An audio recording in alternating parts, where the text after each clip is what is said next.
이 본문은 우리가 너무나 잘 알고 있는 또 친숙한 그 달란트의 비유입니다.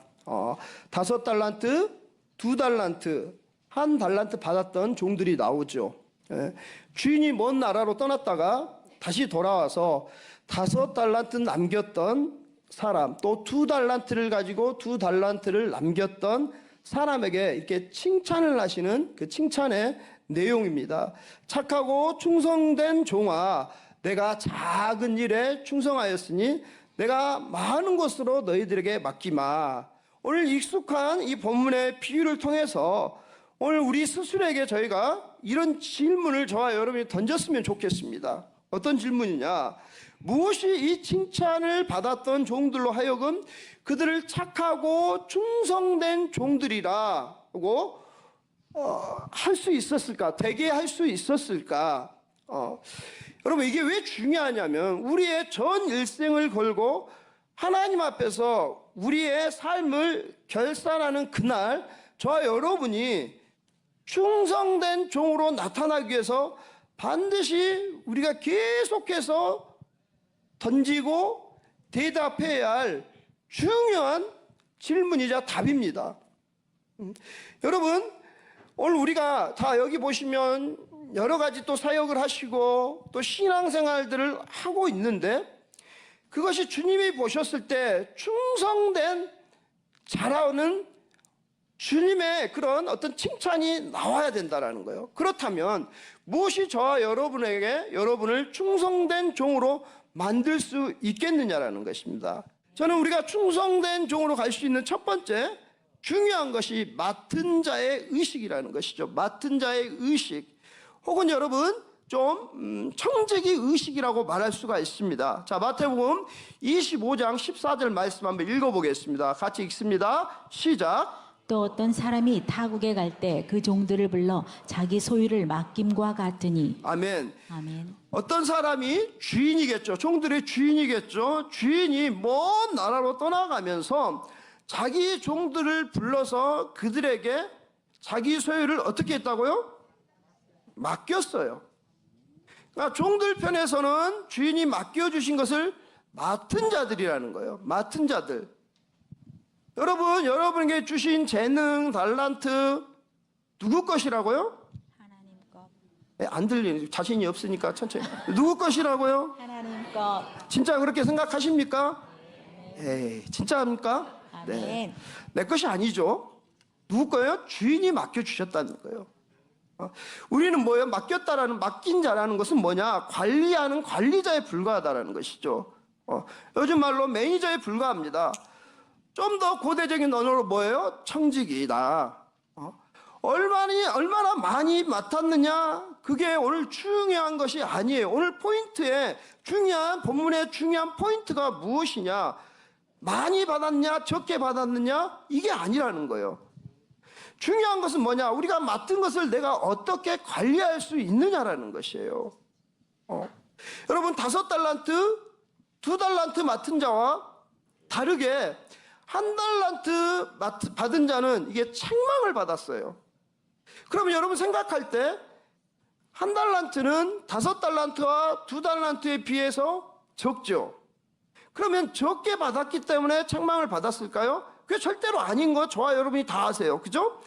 그에게 맡겨진 것을 제대로 관리하지 못했기 때문에 책망을 받았다라는 거예요. 왜 그랬을까요? 그러면 왜 제대로 관리를 하지 못했을까요? 물론 여러분 여러 가지 원인이 있습니다. 딱 이거다라고 말할 수 없지만 저는 오늘 여러 가지 원인 가운데 오늘 본문에서 한 가지를 발견할 수 있는데요. 자, 이 마태복음 25장 19절 말씀입니다. 자, 마태복음 25장 19절 같이 읽겠습니다. 시작. 오랜 후에 그 종들의 주인이 돌아와 그들과 결산할세. 아멘. 여러분 여기 보이신지 모르겠어요. 주인이 돌아와요. 돌아오는데 언제 돌아왔다고 하죠? 오랜 후에. 그러니까 1달란트 맡았던 사람은 이런 생각을 했을 가능성이 다분해요. 주인이 떠나간 후에 오랫동안 돌아오지 않으니까 아마도 이 주인은 뭐라 그럴까요? 좀 돌아오지 않을지도 몰라. 그러니까 돌아온다는 건 아는데 너무 오랫동안 되니까 돌아온다는 현실적으로 와닿지 않는다고 표현하는 게 더 좋을 것 같아요. 그래서 맡겨주신 것에 관해서 전혀 책임의식을 상실했다라는 것입니다. 저는 이 점이 너무 중요하고 또 강조되어져야 되고 또 우리가 주목해야 할 포인트라고 이렇게 생각을 하는데요. 왜냐하면 오늘 본문은 마태복음 25장의 한 부분이에요. 근데 여러분 마태복음 25장 전체를 한번 보시면요, 마태복음 25장도 마찬가지고 이어지는 앞장의 24장, 이게 한 가지 중요한 신학적인 주제에 집중되어 있어요. 그걸 뭐냐면 한마디로 말하면 예수 그리스도의 재림 사건, 다시 말해서 주님이 다시 오신다라는 사실. 여러분 기독교인들이라면 우리가 예수님의 재림을 믿는다고 우리가 쉽게 다 말할 수 있을 거예요. 근데 우리가 이론적으로 논리적으로 내 두뇌로 고백하는 것과 내가 마음으로 믿고 그렇게 사는 것은 전혀 다릅니다. 정말 주님이 오실 것을, 주님이 다시 오신다고 2000년이 훨씬 지났는데 여러분 믿어지십니까? 안 믿어지세요? 아멘 하셔야죠. 믿어지는 건 사실이잖아요. 자, 다시 물어볼게요. 여러분 믿어지십니까? 아멘. 아멘. 네, 저도 믿어져요. 근데 그 시간이 너무 오랜 시간이란 말이에요. 그래서 잊어버려요. 그분이 다시 돌아오실 것이고 따라서 내가 살아왔던 삶, 또 인류의 모든 역사는 예수님 앞에, 그분 앞에서 반드시 심판되고 심판받고 결산될 날이 다시 올 것이다. 이것이 믿어져야 된다라는 거예요. 그렇다면 그 사실을 참으로 믿는다면 세상을 살아가고 또 우리가 교회에서 사역을 할 때 우리의 태도가 달라져야만 된다라는 것이죠. 아니면요 여러분, 전혀 이론적으로만 내 머리에서만 믿고 내 삶이 주님 다시 만날 날, 심판날을 생각하지 않고 살아가고 있다면 우리에게도 한 달란트 받은 자와 같이 오랜 후에, 주님이 오래 온다는 말이 오래된 후에 우리가 오늘 역시 2달란트, 5달란트 받은 자가 아니라 1달란트 받은 자의 모습이 우리에게서도 나올 수 있다라는 것입니다. 예. 여러분, 우리가 기독교 신앙을 가리켜서 종말론적인 신앙이라고 말을 하죠. 이 종말론적인 신앙의 본질은 언제나 역사 속에 다시 오실 수 있는 주님, 그리고 마침내 주님이 심판하고 결산할 그분 앞에서 언제 역사가 종말이 와도, 내 개인의 종말이 언제 와도 내가 주님 앞에 부끄러우지 않도록 준비되어야 하는 삶, 이것이 여러분 종말론적 신앙의 본질입니다. 우리가 내 삶은 심판된다, 회개, 주님 잘못됐습니다, 이 회개가 아니라 결산, 회개의 날이 온다라는 것이에요. 결산의 날은 온다, 그날은 반드시 온다, 이 사실을 참으로 저와 여러분이 믿는다면 오늘 저와 여러분 하루하루의 삶의 내용이 너무 중요하다라는 거예요. 믿으십니까? 아멘. 주님이 저와 여러분에게 너무 많은 것을 맡겨주셨어요. 오늘 본문에 나타난 주인이 종들에게 맡겼듯이 저와 여러분들에게 오늘 주님이 많은 것을 맡겨주셨어요. 또는 어떤 분량이 다르겠죠. 그럼 여러분 생각해 봅시다. 내게 오늘 맡겨주신 것이 무엇인가? 무엇을 맡기셨습니까? 저는 직분도 맡겨주셨어요. 목사라는 직분도 맡겨주셨어요. 하나님은 저에게 시간도 맡겨주셨어요. 여러분 돈도 맡겨주신 분 계시죠? 저는 돈을 안 맡겨주시더라고요. 예. 하나님 재능도 맡겨주셨어요. 은사도 맡겨주시고 우리의 몸도 맡겨주시고 우리의 목숨도 인생도 모든 것을 맡겨주셨어요. 그리고 우리의 삶을 다 살고 맡겨주신 모든 것들을 다 관리한 후에 마지막 최후의 심판대 앞에서 우리는 모두 둘 중에 하나로 결정이 된단 말이에요. 그게 뭘까요 여러분? 하나는 착하고 충성된 종아, 이렇게 말할 것이고요, 하나는 악하고 게으른 종이라고 말하실 거예요. 저와 여러분 어느 편에 속할까요? 우리 인생의 결산되는 날 착하고 충성된 종, 다른 말로 성실한 종, 충성된 종으로 결산되기 위해서 우리에게 가장 필요한 의식이 바로 맡은 자 의식이라는 거. 주님 여러분 기억하시기를 바랍니다. 아멘. 두 번째 중요한 의식, 신뢰 의식입니다, 여러분. 신뢰하는 의식, 5달란트, 2달란트 받았던 종들이 또 다른 5달란트와 2달란트를 남겼을 때 주인이 그들을 칭찬하면서 이렇게 칭찬하죠. 착하고 충성된 종아. 여러분 여기서 충성이라는 단어, 다른 말로 가장 근사치의 본래 뜻대로 다시 제가 재해석을 한다면 그게 뭐냐? 믿음직스럽다란 뜻이에요. 믿음직스럽다. 실제로 여러분 믿음이란 단어에서 충성이란 단어가 나온 것이에요. 비슷해. 믿음직스럽다는 말이에요. 그러니까 이 믿음직스럽다는 말이 철저하게 뭐냐? 우리의 내적인 성실성을 말합니다. 우리 속에 있는 성실성, 겉으로 드러난 어떤 모습이 아닙니다, 여러분. 우리 안에 간직되어 있는 내적인 성실성, 거기에 초점이 맞추어진 중요한 단어라는 거예요. 우리들의 성실의 문제는 내가 성실한 사람이 되자라는 자각으로부터 시작되는 것이 아닙니다. 성실하자, 이게 아니에요. 우리는 성실한 하나님을 우리가 고백하는 데서부터 시작해야 되는 거예요. 믿으십니까? 아멘. 우리를 창조하시고 지배하시는 하나님, 그 하나님이 성실하신 하나님이시다. 그 하나님이 나에게 성실한 미션을 주셨다. 이것을 믿는 사람들, 거기서부터 우리의 성실이 시작되어져야 한다는 것입니다. 여러분, 그런데 우리의 성실을 방해하는 아주 중요한 요소가 있습니다. 그것이 뭐냐?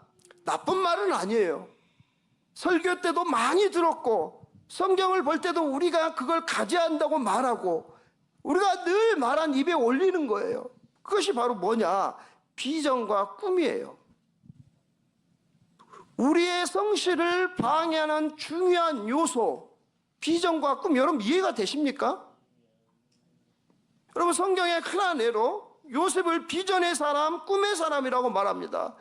여러분 요셉이 나중에 나를 하나님이 애굽 총리 시키실 것이야 알았을까요? 몰랐을까요? 몰랐어요. 절대 몰랐습니다, 여러분.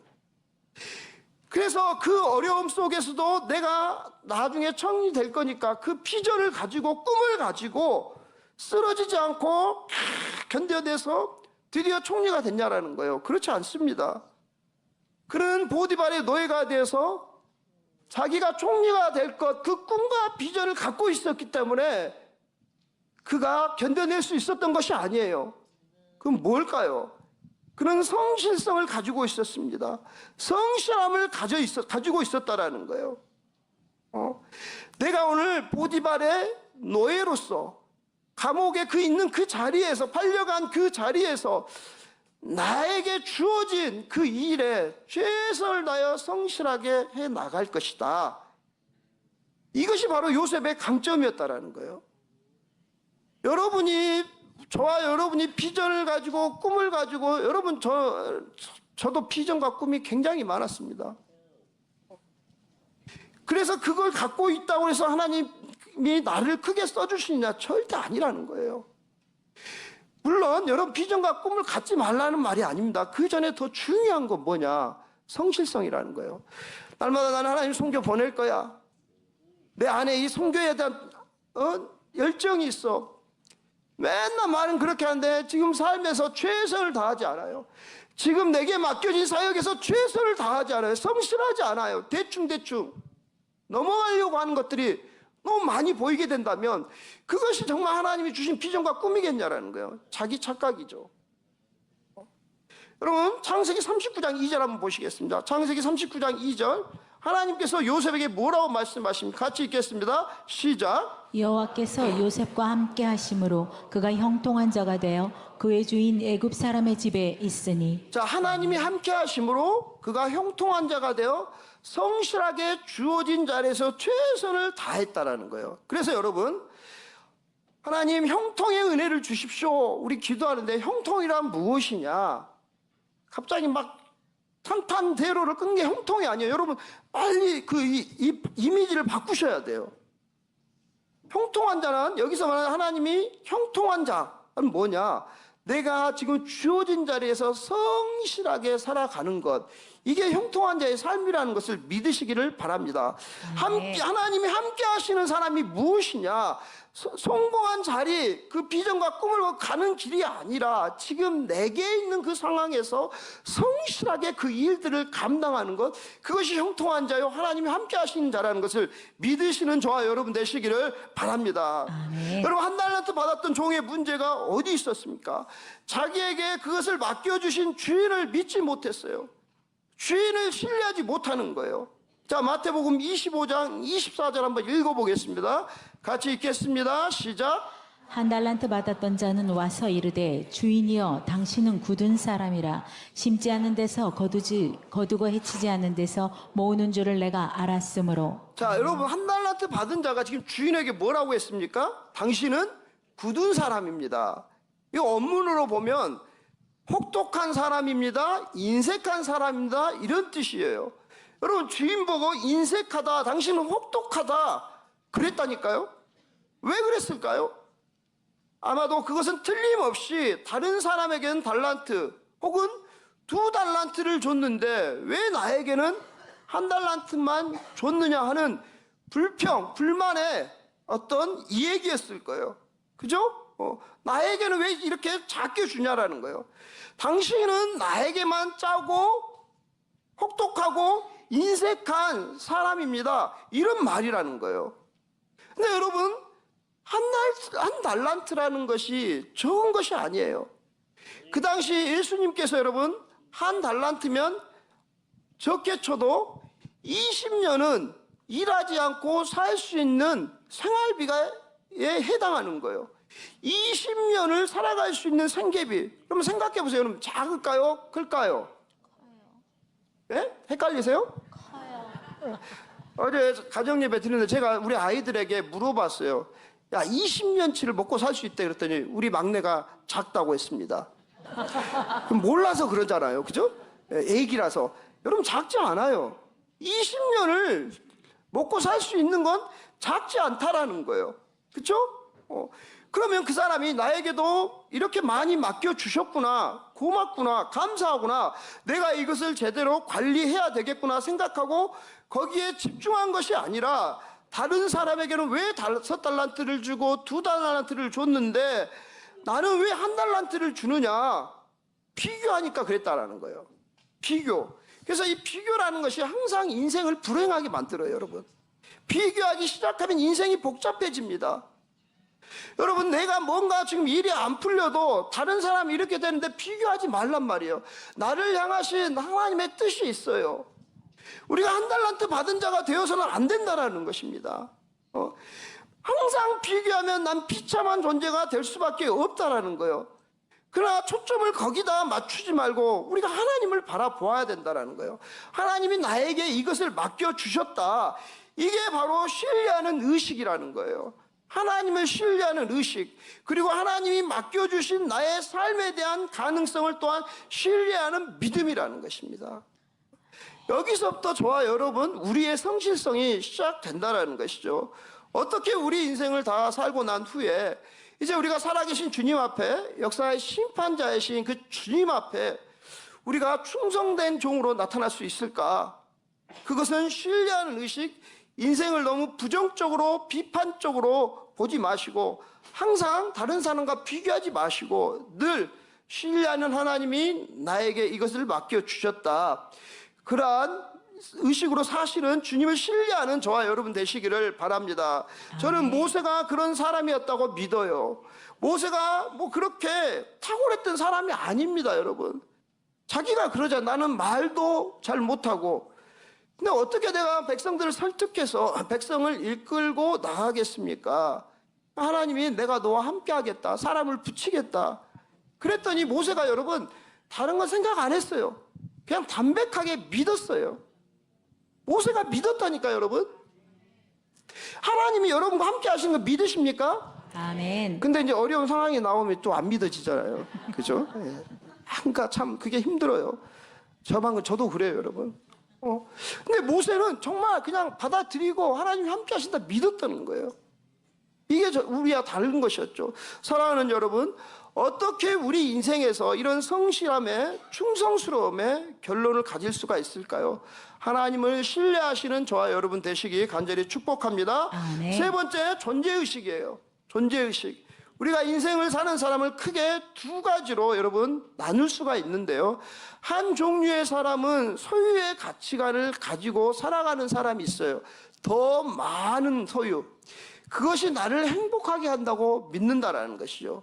그러나 또 다른 종류의 사람은 훨씬 적은 수익이긴 하겠지만 존재의 가치관, 나에게 있어서 내가 어떤 사람이 되느냐, 내가 어떤 사람이 되느냐, 내가 어떤 존재가 되느냐, 그것이 훨씬 더 중요한 사람이 있다는 것입니다. 그러니까 소유의 인생 간에 무게를 두지 않고 존재의 가치관에 무게를 두며 사는 삶이에요. 근데 여러분, 예수를 믿는 사람은요, 소유의 가치관에 무게를 두며 사는 것이 아니라 존재의 가치관에 무게를 두고 살아야 하는 사람임을 믿으시기 바랍니다. 아멘. 그러니까 소유와 성취가 인생의 가장 중요한 핵심이 되어 있는 사람들, 대부분의 사람들이 그렇게 살고 있고요. 그러나 우리가 내 인생을 다 살고 나서 중요한 것은 내가 어떤, 주님 앞에 섰을 때 내가 어떤 사람으로 살았느냐 한다라는 것입니다. 여러분, 저는 오늘 이 본문에 5달란트, 2달란트 받았던 사람들이 칭찬을 받았던 이유, 반드시 5달란트 받았던 사람이 5달란트를 남겼고, 또 2달란트 받았던 사람이 2달란트를 남겼고, 그렇게들 이렇게 많이 듣고 있는데 저는 그렇게 생각하지 않아요. 그렇기 때문에 칭찬했다고 생각하지 않는다라는 거예요. 물론 남긴 건 사실입니다. 그것을 행하는 과정에 있어서 주께서 보셨던 어떤 성실함, 저는 그것이 칭찬의 원인이었다고 믿어요. 왜 그러냐면 여러분, 제가 그냥 추리하는 게 아니에요. 칭찬의 내용을 보면 우리가 얼마든지 유추할 수가 있다라는 거예요. 착하고 충성스러운 종아, 칭찬의 내용이 뭐였습니까? 여러분, 21절과 23절 한번 봐보세요. 주님 뭐라고 하셨죠? 착하고 충성된 종아, 내가 어떤 일에 충성했다고 그랬어요? 여기 보시면 적은이라고 해서 좀 헷갈릴 수가 있는데 여러분, 작은 거, 작은이라고 생각하시면 됩니다. 작은 일에 충성하였으니, 작은 일. 여러분, 제가 1달란트 받으면 아까 20년을 살 수 있다고 말씀을 드렸는데, 그렇다면 5달란트 가지면 얼마를 살 수 있을까요? 100년을 살 수 있습니다. 근데 5달란트 가지고 얼마를 남겼어요? 5달란트를 남겼어요. 어마어마한 액수 아닙니까? 근데 주인이, 야, 너 5달란트를 남겨서 어마어마한 이득을 챙겼구나. 우리가 수원은혜교회 우리 담임 목사님도 계시고 우리 모두 사역하는 사람들이 있는데 어마어마하게 부흥했어. 내가 맡은 부서가 어마어마하게 부흥을 했어. 하나님 그거 가지고 칭찬하시지 않는다라는 거예요. 뭐라고 칭찬했습니까, 여러분? 내가 작은 일에 충성하였으니. 주인 보시기에는 5달란트를 남긴 것도 큰 일일까요? 작은 일일까요? 작은 일이에요, 여러분. 크고 작은 것을 나누는 것은 사람이 하는 일입니다. 우리 사람들은 큰 일이 있고 작은 일이 있고 중요한 일이 있고 안 중요한 일이 있어요. 우리 사람에게는 평범한 일이 있고 특별한 일이 있을 수 있습니다. 인간은 계속해서 그렇게 나누죠. 우리 사람은 그렇게 계속 나눈단 말이에요. 여러분, 하나님 보시기엔 다 작은 일입니다. 믿으십니까? 내가 볼 때 굉장한 일 같지만 내가 볼 땐 작은 일이야. 우리가 교회에서 여러 가지 직분을 맡았지만 다 작은 일이라는 거예요. 목사도 작은 일입니다. 작은 직분입니다. 다 작습니다. 그럼 뭐가 중요하겠습니까, 여러분? 중요한 것은 그 작은 일 앞에서 내가 얼마나 성실할 수가 있었느냐, 그것이 중요한 거죠. 근데 어떤 사람들은 그러한 성실이 한 과정이나 성실이 한 태도에 무게를 두는 것이 아니라 어떤 그 일 자체, 결론 자체만 강조점을 두는 사람들이 많다라는 거예요. 여러분, 하나님이 우리를 일시키려고 부르셨을까요? 여러분, 하나님이 우리를 일시키려고 부르셨을까요? 하나님이 나를 일시키려고 목사를 시키셨을까요?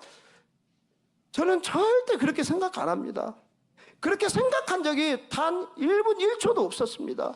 다른 분들은 어떤지를 모르겠어요. 하나님이 나에게 이 많은 영혼을 맡기셨고 많은 영혼들을 살리게 했기 때문에 그 사명을 감당해야 할 거야. 물론 존중합니다. 그러나 내가 만난, 내가 체험한 하나님은 나에게 일시키려고 주시지 않았다라는 거예요. 왜 주셨을까요?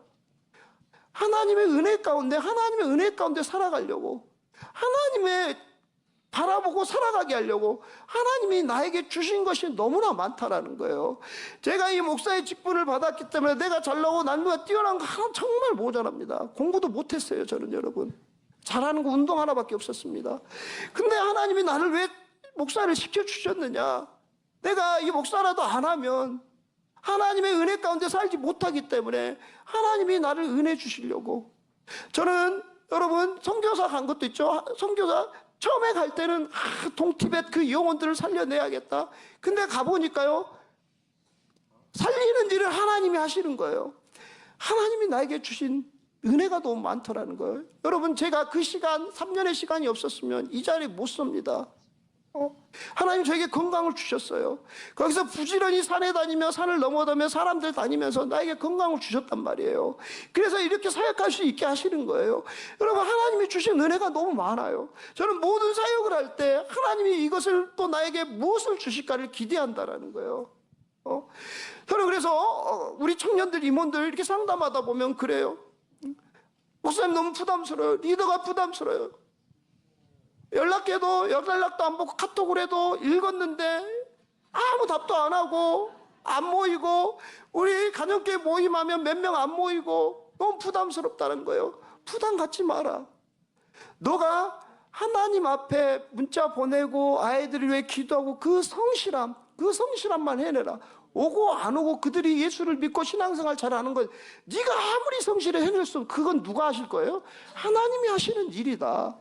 우리에게 중요한 건 그 과정 가운데 성실하게 그 영혼을 사랑하고 챙기면 된다.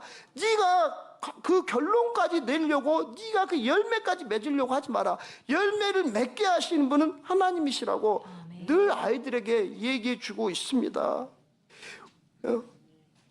여러분, 우리가 할 일은 성실입니다.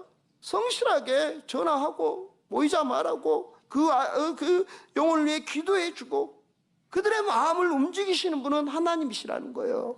여러분, 저는 지난주 큐티를 하면서 지난주 목요일날 제가 설교를 하면서 큐티를 했는데 너무 많은 감동을 받았어요. 열왕기상 18장에 보시면 오바다라는 사람이 나오는데, 그 오바다가 뭐냐면, 오바다가 여러분 북이스라엘의 가장 악했던 왕이 누구죠? 아합이죠.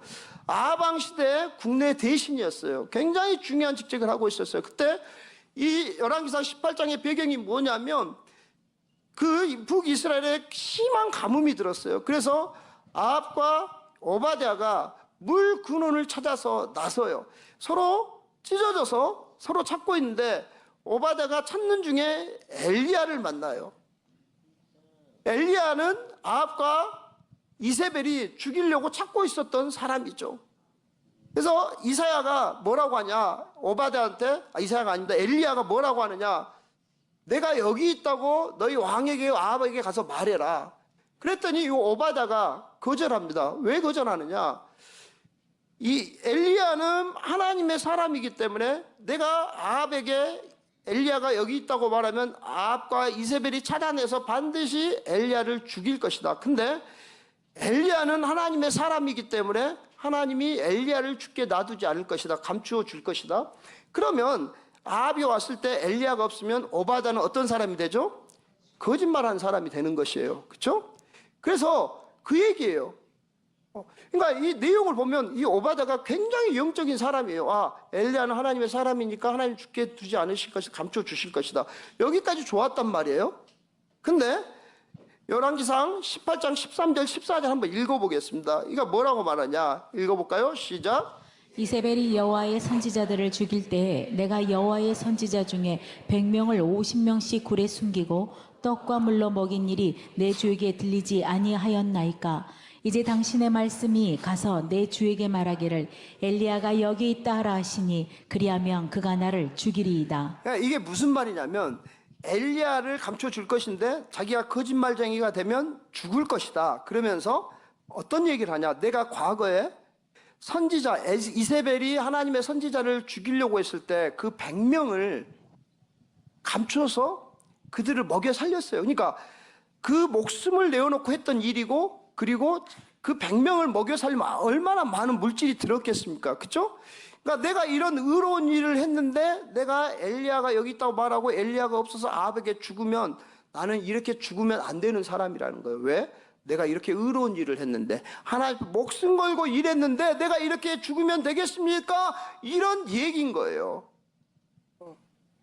오바다는 자신이 여호와의 손에, 하나님의 손에 죽어서는 안 되는 자로 여기는 거예요. 사람들 앞에 그렇게 비참하게 죽어서는 안 되는 존재를. 왜?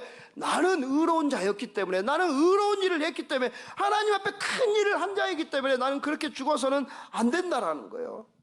결국 이 오바다는 죽음이 두려웠던 게 아니에요. 죽음이 두려웠다기보다는 자신의 가치가 하나님 앞에, 사람들 앞에 부인되는 것을 이해할 수 없었던 거예요. 왜요? 나는 이런 사람인데. 내가, 내 의가 그게 의가 되어버렸어요. 내가 한 행동 때문에 여전히 나는 죄인인데 나는 의로운 삶이라는 정신이 그 안에 들어가 버렸다는 것입니다. 때문에 아합에 의해 죽는다면 그것은 의가 되는 것이기에 두렵지가 않지만, 엘리야가 자신을 아합의 손에 붙여 죽게 하는 것은 받아들일 수가 없게 된다는 것입니다. 여러분, 오직 예수님의 십자가의 보혈만이 저와 여러분을 의롭게 할 수 있습니다. 아멘. 이것이 저와 여러분의 믿음이 되어야 된다는 거예요. 아멘. 우리 육체의 공적을 바쳐야 주를 위한 것이라고 생각한다면 그것은 우리를 육체대로 알지 아니하셨기에 우리가 예수 그리스도의 구원에 참여하게 되었음을 부인하는 것이에요. 자신에게 가치를 두는 것에 불과하다는 것입니다. 주를 위해서 하는 것도 자신도 타인도 육체대로 알지 않는 모습으로 살아가는 거예요. 나를 불쌍히 여기고 타인도 불쌍히 여기는 마음으로 살아가는 것이 십자가에 못 박힌 자로 사는 것이라는 것입니다. 여러분, 한 해가 빠르게 지나가는 것처럼 인생이 그렇게 빠르게 지나가요. 여러분, 우리 인생을 다 살고 창조주 하나님 그리고 심판주이신 주님 앞에 서서 인생을 결산할 때 주께서 저와 여러분을 향해서 이렇게 말하실 수 있으실까요? 착하고 충성된 나의 딸아, 나의 아들아, 네가 정말 작은 일에 충성했구나. 그런 칭찬받는 저와 여러분 돼야 되지 않겠습니까? 아멘. 내 인생을 걸 수 있는 그 작은 일을 발견하셔야 됩니다. 여러분, 다시 돌아가셔야 됩니다. 그리고 그 작은 일, 그 성취의 자체보다도 그 작은 일을 이루어 나가는 그런 어떤 모습들, 하나님 앞에서 나의 신실한 인격의 변화, 사람을 사랑하며 그 자체의 내 삶의 행복을 느낄 수 있는 조용하지만 의미 있는 결산이 여러분 정말 이루어지시기를 간절히 축복합니다. 아멘. 착하고 충성된 종으로서 인생의 마지막 순간에 주 앞에 드러내야 할 이 신실함의 열매, 충성의 열매가 우리 삶 속에 준비되어 있나 한번 되물어 보시는 여러분 되셨으면 좋겠습니다. 인생이 끝났을 때, 주님 앞에 결산할 때 정말 보람있게 설 수 있게 하여 이 말씀 붙들고 오늘도 하늘에 소망을 두고 주님만을 소망에 두고 주님 앞에 살아가심으로 승리하시는 우리 모두가 되어지길 간절히 축복합니다.